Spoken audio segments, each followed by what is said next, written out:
Selamat malam jemaat sekalian. Elia di tepi sungai Kerit saja diantarkan oleh Tuhan lewat gagak.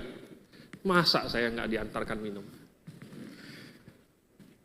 Jadi saya minum dulu saudara. Ya boleh duduk deh. Bagaimana kabar Anda pada sore hari ini? Ini kebaktian kedua hari ini. Moga-moga kebaktian kedua bagi Anda. Gimana? Masih semangat? Masih kuat?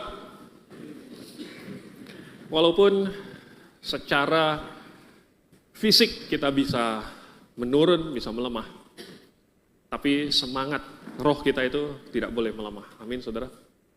Dengan menyanyikan lagu-lagu yang rohani. Itu yang justru membakar semangat dan membuat capek itu hilang. Ya, jadi itulah salah satu guna dari nyanyi dalam jemaat. Baik, mari kita buka Alkitab kita.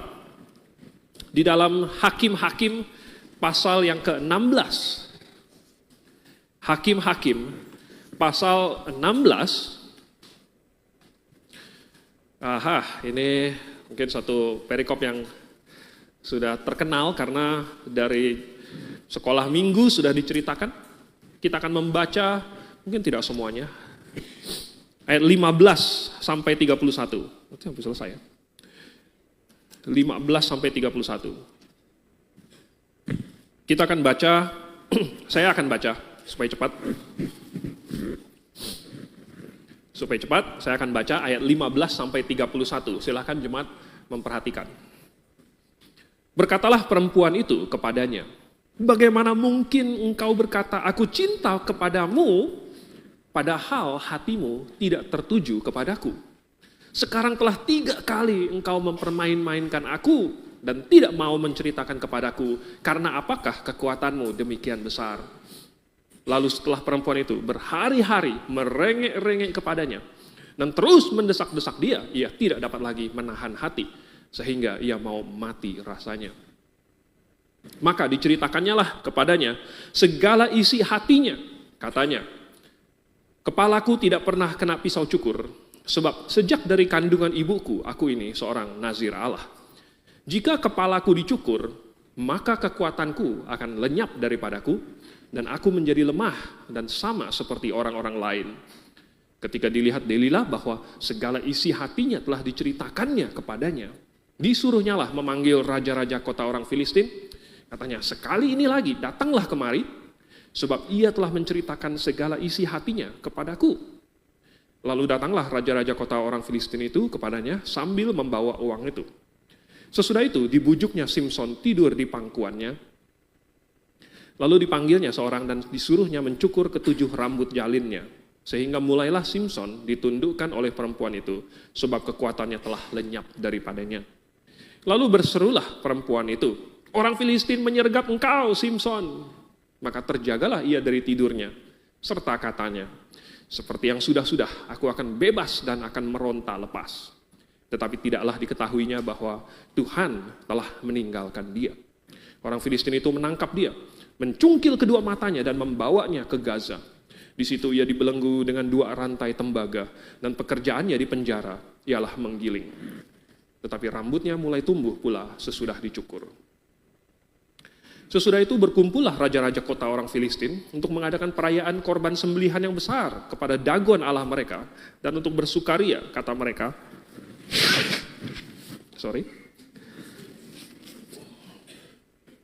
Bukan bunyi itu yang keluar dalam perayaan mereka.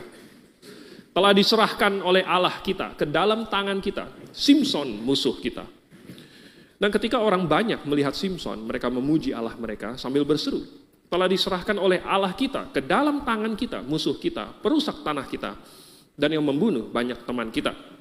Ketika hati mereka riang gembira, berkatalah mereka, panggillah Simson untuk melawak bagi kita. Simson dipanggil dari penjara, lalu ia melawak di depan mereka. Kemudian mereka menyuruh dia berdiri di antara tiang-tiang. Berkatalah Simson kepada anak yang menuntun dia, lepaskan aku, dan biarkanlah aku meraba-raba tiang-tiang penyangga rumah ini, supaya aku dapat bersandar padanya. Adapun gedung itu penuh dengan laki-laki dan perempuan. Segala raja kota orang Filistin ada di sana. Dan di atas sotoh ada kira-kira 3.000 orang laki-laki dan perempuan yang menonton lawak Simson itu. Berserulah Simson kepada Tuhan. Katanya, "Ya Tuhan Allah, ingatlah kiranya kepadaku, dan buatlah aku kuat sekali ini saja ya Allah, supaya dengan satu pembalasan juga kubalaskan kedua mataku itu kepada orang Filistin." Kemudian Simson merangkul kedua tiang yang paling tengah, penyangga rumah itu, lalu bertopang kepada tiang yang satu dengan tangan kanannya dan kepada tiang yang lain dengan tangan kirinya. Berkatalah Simson, "Biarlah kiranya aku mati bersama-sama orang Filistin ini." Lalu membungkuklah ia sekuat-kuatnya. Maka rubuhlah rumah itu menimpa raja-raja kota itu dan seluruh orang banyak yang ada di dalamnya.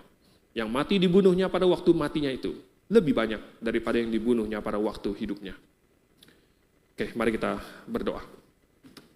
Bapa di surga, mohon supaya Roh Kudus memberikan kami hikmat untuk mengerti, menarik pelajaran, supaya kami bisa mencontoh hal-hal yang baik, dan kami juga belajar dari kesalahan-kesalahan yang tercatat di dalam Alkitab. Dengan demikian, kami menyelaraskan hidup kami sesuai dengan iman yang benar seperti yang tertulis di dalam Alkitab. Itulah yang menjadi pedoman kami, Tuhan. Kami mengucap syukur dalam nama Tuhan Yesus. Amin. Jadi, apakah benar rahasia kekuatan Simson ada pada rambutnya? Inilah pertanyaan yang telah dipertanyakan oleh anak kecil dari zaman dulu. Bahkan masih banyak orang dewasa yang bertanya, apakah benar rambut yang panjangnya Simson itu membuat dia menjadi kuat? Buktinya, ketika itu dicukur, dia kehilangan kekuatannya. Mari kita mempelajari sesungguhnya apa rahasia dari kekuatan Simson ini. Apa kesalahan yang dia buat sehingga dia kehilangan kekuatan itu.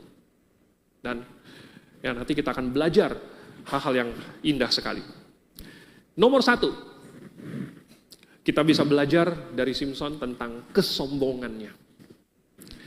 Simson bukan tertipu oleh Delila. Nah, hanya orang yang terlalu bodoh yang bisa tertipu oleh rayuan Delila.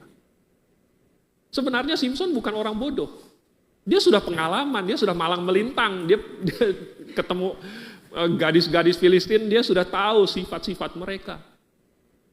Ketika Delila menggoda dia, ketika Delila merengek-rengek dan segala macam, itu dia sudah tahu tujuannya apa, dia tahu. Jadi dia bukan tertipu, dia bukan maksudnya rahasianya itu bukan kebocor begitu. Dia secara sadar, dia tahu bahwa Delila mau mencelakakan dirinya. Hanya saja dia terlalu sombong. Sudah berkali-kali sebelum ini dia melepaskan diri. Waktu sekali dia pernah diikat oleh bangsanya sendiri. Lalu kemudian dia diserahkan kepada orang Filistin karena orang Filistin mengancam. Lalu kemudian dia diikat. Tetapi dia kemudian melepaskan ikatannya itu seperti jerami kering katanya. Lalu kemudian dia ambil rahang keledai. Rahang keledai. Dia tidak punya senjata, dia cuma punya rahang keledai. Lalu dia pukul orang Filistin itu satu-satu, mati 1.000 orang, saudara. Lalu pernah satu kali, masih di pasal 16, kalau sebelumnya Anda baca, dia pergi ke Gaza dan di situ ada dia masuk ke Gaza untuk bersama dengan perempuan sundal. Lalu kemudian Gaza, kota itu dikepung. Lalu mereka mau membunuh Simson pada pagi harinya, pada fajarnya. Tetapi tengah malam Simson bangun, lalu kemudian mungkin dia lihat-lihat ada pengepungan. Ya, tapi dia tidak takut. Apa yang dia lakukan? Dia ambil pintu gerbangnya. Pintu gerbang kota loh saudara. Dia angkat bersama dengan palang-palangnya, dengan tiang-tiangnya, daun pintunya. Semuanya dia angkat, dia taruh di atas bahunya. Lalu dia bawa pergi. Dia bawa pergi saudara, itu dari kota Gaza. Lalu dia jalan dari kota Gaza sampai katanya puncak gunung yang di seberang Hebron. Itu berkilometer-kilometer. Dan naik gunung sampai ke puncaknya. Saya iseng-iseng cek topografi di daerah sekitar Hebron di situ. ketinggiannya bisa mencapai 1 kilometer lebih di atas permukaan laut. Gaza itu di tepi laut. Berarti dia mendaki 1 kilometer, naik berkilometer-kilometer, saudara. Sambil membawa pintu gerbang itu semuanya. Lalu kemudian dia taruh di situ. Plek, nih, gerbang kota kalian. Dia pikir, kali ini pun sama. Dia pikir, orang Filistin tidak akan bisa menangkap dia. Tidak akan bisa membelenggu dia. Nah sebenarnya, ini adalah karena dia sombong. Tapi orang Kristen, ternyata masih bisa juga rentan terhadap dosa kesombongan ini. Terutama, kalau kita berusaha keras untuk mengalahkannya. Ya, kita berusaha untuk mengalahkan kesombongan. Sampai, nah begini, uniknya begini. Dosa kesombongan itu, uniknya, semakin kita berhasil, maka kita semakin rentan jatuh ke dalam dosa kesombongan itu. Lihat betapa berhasilnya saya mengalahkan dosa kesombongan. Tapi dengan berkata begitu, sebenarnya gimana saudara? Sudah jatuh ke dalam dosa kesombongan. Menyombongkan diri, lihat saya berhasil. Dan semakin orang berbuat baik, semakin orang melakukan pekerjaan yang besar, dia semakin rentan jatuh ke dalam dosa kesombongan. Makanya Simson, dia sombong. Karena apa? Lihat pekerjaan yang dia buat. Ini pekerjaan yang tidak bisa orang normal lakukan. Siapa? The Hulk, manusia hijau yang bikin-bikinan orang yang gambar komik itu. Tidak ada apa-apanya dibandingkan Simpson. Kalau The Hulk itu mesti marah dulu. Mesti dibikin marah dulu. Baru kemudian dia jadi kuat, jadi hijau gitu kan. Kalau Simpson, dia mau lagi marah, lagi nggak marah, dia bisa saja kuat. Ya. Kalau The Hulk itu, sekali dia udah jadi gede, dia udah nggak bisa mikir lagi. Dia udah kehilangan kewarasannya. Sudah jadi monster. Tapi Simpson ini lebih jago daripada The Hulk. Ya.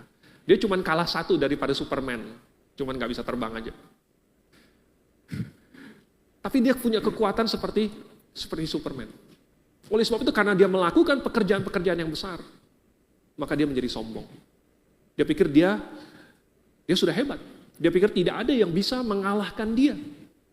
Oh, saudara, efek dari kesombongan itu bisa membuat seseorang jatuh ke dalam ilusi ya, bahwa dia memiliki kemampuan yang hebat. Sehingga dia berilusi bahwa dia punya solusi untuk berbagai hal, untuk berbagai masalah. Bahwa dia bisa mengandalkan jalan keluar yang dia pikir sendiri. Dia bisa mengandalkan kekuatannya, pemikirannya, untuk mengatasi tantangan yang dia hadapi. Padahal itu ilusi. Di dalam Mazmur 127, pemazmur dengan sangat indah berkata, jikalau bukan Tuhan yang membangun rumah, jikalau bukan Tuhan yang mengawal kota, sia-sialah orang membangunnya, sia-sialah orang berjaga-jaga, pengawal berjaga-jaga. Orang duduk-duduk sampai jauh malam, orang bekerja dari siang, pagi, siang, sore, malam. Tetapi apa yang mereka cari? Kalau bukan Tuhan yang memberkati, itu semua sia-sia. Jadi kesombongan bisa membuat seseorang punya suatu ilusi. Dan ketika pencobaan datang, maka dia akan jatuh. Karena dia punya apa? Dia punya ilusi, dia bisa mengendalikan situasi. Padahal itu cuma ilusi. Nah saudara, apa yang Simpson lakukan ini, sebenarnya yang kita baca itu adalah ujungnya. Ya, istilahnya the tip of the iceberg. Kalau es itu fenomena gunung es. Yang kelihatan hanya bagian 10% paling atas. Tetapi yang tidak kelihatan itu sebenarnya lebih besar di bawah. Dan itu yang tidak kelihatan itu sebenarnya yang lebih berbahaya. Yang kelihatan 10% itu hanya yang kelihatan oleh manusia. Tetapi masalahnya ada di dalam hati. Nah, saudara. Jadi,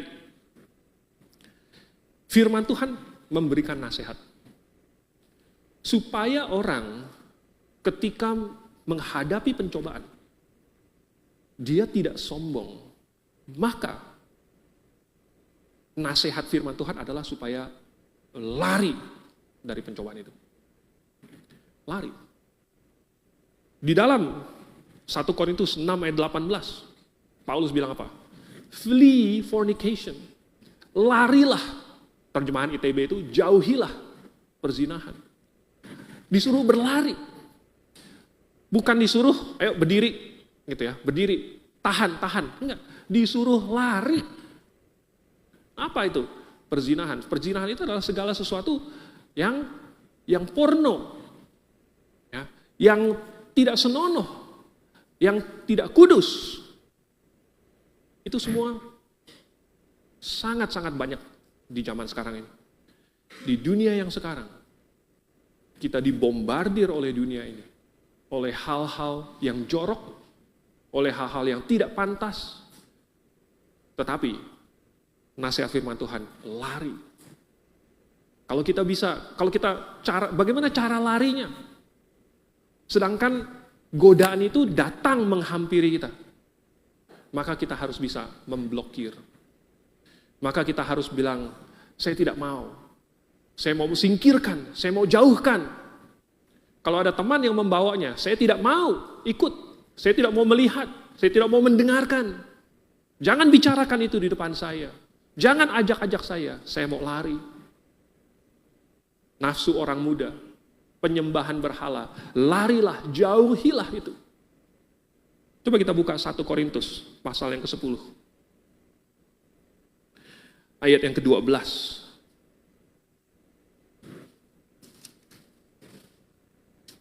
1 Korintus pasal 12. Pasal 10.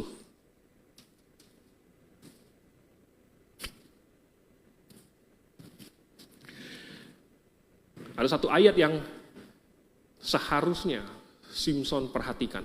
Cuman waktu Simson hidup, belum tertulis. Sebab itu siapa yang menyangka bahwa ia teguh berdiri, hati-hatilah supaya ia jangan jatuh. Jadi, karena dia melakukan pekerjaan-pekerjaan hebat, karena dia merasa kuat, ilusi bahwa dia mampu mengatasi pencobaan, membuat Simson tidak menghindari, tetapi malah menantang pencobaan itu. Seolah-olah dia berkata, ayo datanglah, saya bisa mengalahkannya. Tetapi, nasihat firman Tuhan, sebab itu siapa yang menyangka bahwa ia teguh berdiri, hati-hatilah, supaya ia jangan jatuh. Bukankah ini yang terjadi kepada Petrus? Ketika Tuhan Yesus menegur dia malah bilang apa? Enggak, sekalipun semua murid yang lain meninggalkan kau, aku tidak akan. Aku rela masuk penjara, aku rela mati bersama dengan kau. Kesombongan itulah yang membuat Petrus akhirnya tidak siap. Akhirnya dia jatuh ke dalam pencobaan. Oh saudara, kesombongan Simson ini menjadi batu sandungan buat dia. Oleh sebab itu kita perhatikan, jangan sampai kita sama dengan dia. Hal yang kedua bisa kita pelajari adalah bahwa Simson menganggap enteng kenazirannya. Kelihatannya dia kurang serius nih. Ya. Kita kembali ke hakim-hakim tadi. Kelihatannya Simson dia sebagai nazir, dia tidak terlalu menjaga kenazirannya. Karena kalau Anda kembali ke pasal 13, di situ waktu dia sebelum lahir, malaikat Tuhan datang lalu kemudian memberikan, menubuatkan bahwa Simson ini akan seperti apa. Dia tidak boleh makan dari pokok anggur, berarti buah anggur pun dia tidak boleh, yang dikeringkan, yang pokoknya semua dari pohon anggur tidak boleh dia makan. Jusnya juga tidak boleh dia makan, minuman yang memabukkan tidak boleh dia minum, dan kemudian dia tidak boleh mencukur kepalanya. Ya. Nah, kalau Anda lihat di dalam Bilangan pasal yang ke-6, mungkin kita nggak akan sempat membaca semuanya, tapi Anda nanti boleh membaca. Kenaziran ini ada peraturan tentang kenaziran. Nazir itu adalah orang yang mengkhususkan dirinya untuk Tuhan. Ya. Dia menjanjikan dirinya, dia memelihara dirinya untuk suatu tujuan khusus untuk Tuhan. Itu adalah nazir. Dan salah satu dari peraturan kenaziran itu di Bilangan pasal 6 adalah dia tidak boleh kena dengan mayat. Jadi seandainya pun dia secara tidak sengaja kena mayat, bahkan katanya bapak ibunya sendiri meninggal pun, dia tidak boleh kena mayat. Nah, dia harus, kalau dia kena mayat, dia harus jadi kenazirannya batal, dia harus mencukur rambut kenazirannya itu, yang waktu yang selama sudah lewat itu batal, kemudian dia harus mulai ulang dari awal lagi kenazirannya. Tetapi apa yang terjadi di Hakim-Hakim pasal yang ke-14, ya, kalau Anda baca, secara tiba-tiba ketika dia lagi berjalan menuju Timna, datang seekor singa menyerang Simson. Tetapi katanya roh Tuhan berkuasa atas Simson, lalu dia mencabik-cabik singa itu, seperti mencabik anak kambing. Saya nggak tahu juga, memang anak kambing bisa dicabik-cabik seperti apa. Tapi yang jelas, Simson waktu itu diserang secara tiba-tiba, lalu dia langsung mencabik-cabik singa itu, singanya mati. Kan mayat. Lalu kemudian dia kembali lagi, waktu lain kali dia kembali lewat situ, dia melihat kerangka singanya masih di situ, dan ternyata di dalam kerangka singa itu ada sarang lebah. Lalu kemudian dia mengeruk madu dari kerangka lebah itu, kerangka singa yang ada lebahnya. Ya. Lalu kemudian dia makan itu. Itu kan dari mayat singa.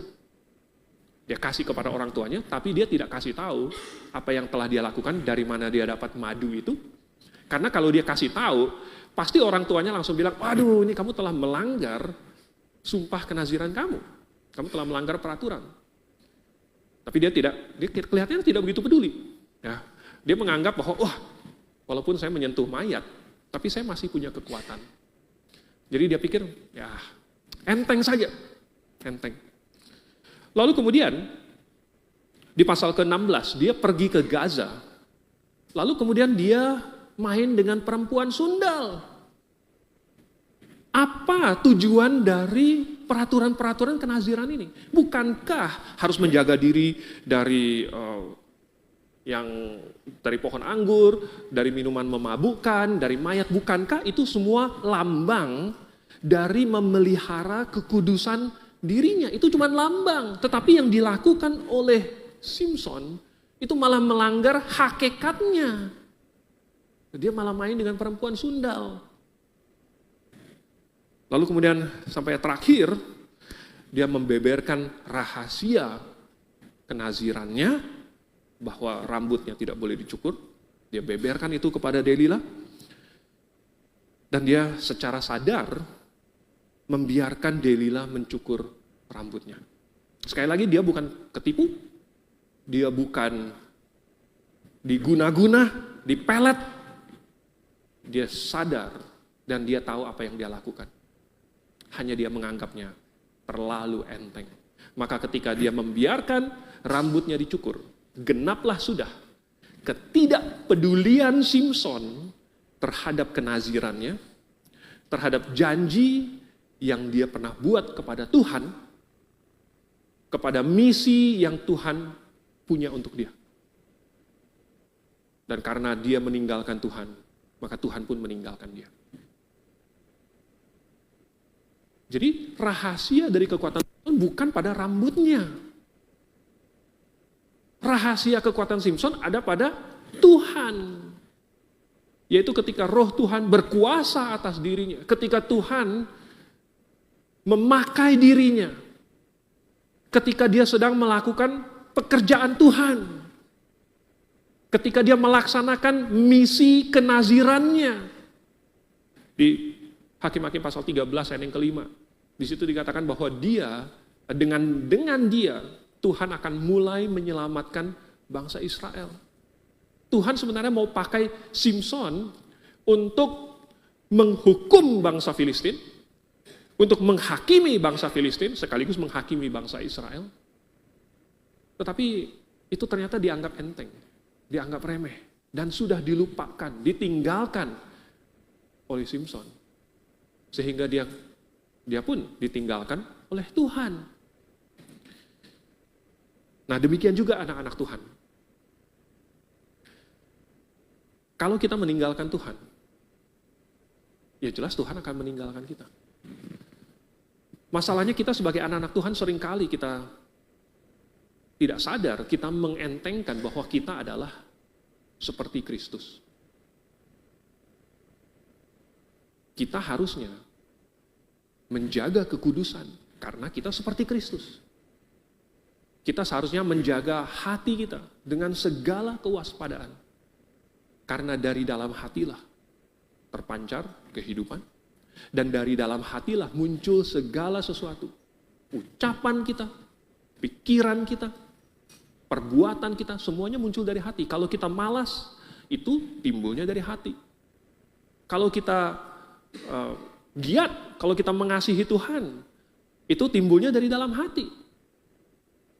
Sebagai anak Tuhan yang seperti Kristus, Tuhan mau supaya kita mengasihi Dia, supaya kita membaca firman-Nya, supaya kita berdoa, supaya kita melakukan kebenaran. Dengan demikian kita akan erat dengan Tuhan.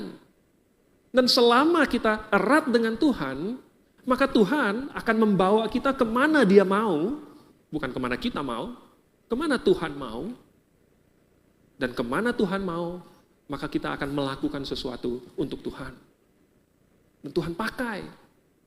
Dan Tuhan berikan kekuatan. Tetapi, kalau kita menganggap enteng itu, kita jauh dari Tuhan, maka kita akan membuka celah bagi Delila untuk mencukur rambut, untuk memisahkan kita dari Tuhan. Lalu kemudian kita menjadi lemah, sama seperti orang lain. Lalu ketiga, yaitu tentang pertobatannya Simson. Di dalam penjara kemudian Simson direndahkan, kedua matanya dicungkil, kesombongannya sudah diruntuhkan, tapi justru di dalam keadaannya yang terpuruk itu, dia kembali ingat kepada Tuhan, kepada janji kenazirannya, kepada misi yang dulu Tuhan pernah kasih dia. Sama seperti di dalam cerita anak yang hilang. Anak bungsu itu harus sampai dalam keadaan melarat dulu, baru dia ingat kepada rumah bapaknya. Dia sampai mau makan makanan babi itu, tapi nggak ada yang kasih. Baru dia sadar, baru dia ingat kepada Tuhan. Nah, Simson akhirnya bertobat. Dan dia ingat bahwa dia punya misi. Maka di dalam penjara itu, dia kemudian kembali mengkhususkan dirinya buat Tuhan. Di penjara itu, dia rambutnya tumbuh kembali, dia memelihara supaya tidak kena pisau cukur, dia memelihara dirinya dari hasil pokok anggur, dari minuman yang memabukkan, dari mayat. Justru di dalam penjara itulah, dia lebih memelihara kenazirannya dibandingkan di luar waktu dia belum di penjara. Lalu kemudian dia menunggu. Dia menunggu waktunya Tuhan. Dulu waktu dia belum direndahkan, Tuhan kasih dia kekuatan untuk menjalankan suatu misi. Hakimi Israel, hakimi bangsa-bangsa lain, Filistin. Tetapi dia melakukannya dengan cara dia sendiri. Dia bikin gara-gara segala macam. Dia pakai cara-cara yang tidak ortodoks. Ya. Memang dia harus cari gara-gara, tapi dia tidak harus melakukannya dengan cara yang melanggar firman Tuhan. Jadi dia walaupun dikasih kekuatan, tapi dia pakai kekuatan itu dengan pemahaman dan keinginan nafsunya sendiri. Dan lihat apa jadinya. Jadi sesudah dia bertobat dan dia merendahkan diri, dia sekarang menunggu waktunya Tuhan. Dan Simson beriman bahwa Tuhan masih bisa pakai dia. Bahwa Tuhan masih mau memakai dia. Itulah sebabnya maka dia tertulis di dalam Hall of Faith di Ibrani pasal 11. Pahlawan-pahlawan iman. Tahukah Anda semua pahlawan-pahlawan yang tertulis di Ibrani pasal 11 itu? Tidak ada yang sempurna. Tetapi mereka dicatatkan karena mereka memiliki iman. Imannya Simson apa? Dia main cewek, dia pergi kemana-mana segala macam, dia apa imannya? Iman Simson adalah karena akhirnya dia bertobat. Lalu kemudian dia masih rindu untuk dipakai oleh Tuhan. Dia menunggu kesempatan kalau saya bertobat. Dan saya mengkhususkan diri saya lagi untuk Tuhan. Oh, tapi saya sekarang orang cacat. Saya buta sekarang. Saya dibelenggu. Saya dibatasi. Kesempatan apa lagi yang saya miliki? Tetapi orang cacat pun ternyata bisa dipakai oleh Tuhan. Dia hanya perlu beriman. Dia hanya perlu ingin merindukannya. Dan dia tetap setia menunggu waktunya Tuhan. Sampai akhirnya tibalah kesempatan. Lalu kemudian Simson berdoa kepada Tuhan. Dan dia meminta dengan rendah hati. Karena kesombongannya sudah hilang. Jadi dia minta kepada Tuhan dengan rendah hati. Tuhan berikan aku kekuatan. Satu kali ini saja. Karena misi saya belum selesai. Kasih saya kekuatan. Dan fokusnya sekarang hanyalah untuk melakukan misinya saja. Dia tahu bahwa sebelum itu, dia telah menyia-nyiakan kekuatan yang begitu besar. Dia telah menyia-nyiakan kesempatan yang begitu besar yang Tuhan sudah kasih kepada dia. Tetapi dia anggap enteng. Tetapi dia pakai itu dengan sembarangan. Tapi kali ini dia sudah bertobat. Dia minta, satu kali ini saja Tuhan. Saya akan lakukan misi yang Kau kasih kepada saya. Saya akan melakukan pembalasan kepada orang Filistin. Lalu kemudian dia membungkuk dengan sekuat tenaganya. Dan kemudian meremukkan tiang-tiang. Saya tidak bisa membayangkan. Tiang-tiang yang betapa besar. Saudara, zaman dulu mungkin arsitekturnya belum secanggih sekarang, di mana itu atapnya itu semua sudah bisa seperti ini, tidak ada tiang di tengah. Kalau misalnya Simpson kumpulnya di sini, ngelawaknya di sini, mungkin tidak ada tiang untuk dihancurkan, saudara. Tetapi zaman itu, ya, gedung tempat mereka berkumpul itu ditopang oleh 2 tiang di tengah. Dan dengan satu kali dia mengeluarkan tenaganya dan dia mengeluarkan seluruh tenaganya. Bahkan dia menyerahkan nyawanya untuk melaksanakan misi terakhir yang Tuhan berikan kepada dia. Dan dia mati. Tetapi dalam matinya itu, dia melakukan pekerjaan yang lebih besar daripada semua pekerjaan yang pernah dia lakukan semasa hidupnya. Karena dia sudah bertobat, karena dia merendahkan diri, karena dia menunggu waktu Tuhan.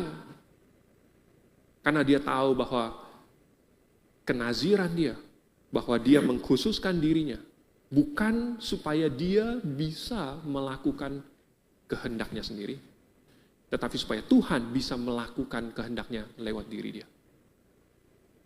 Itu baru pahlawan iman.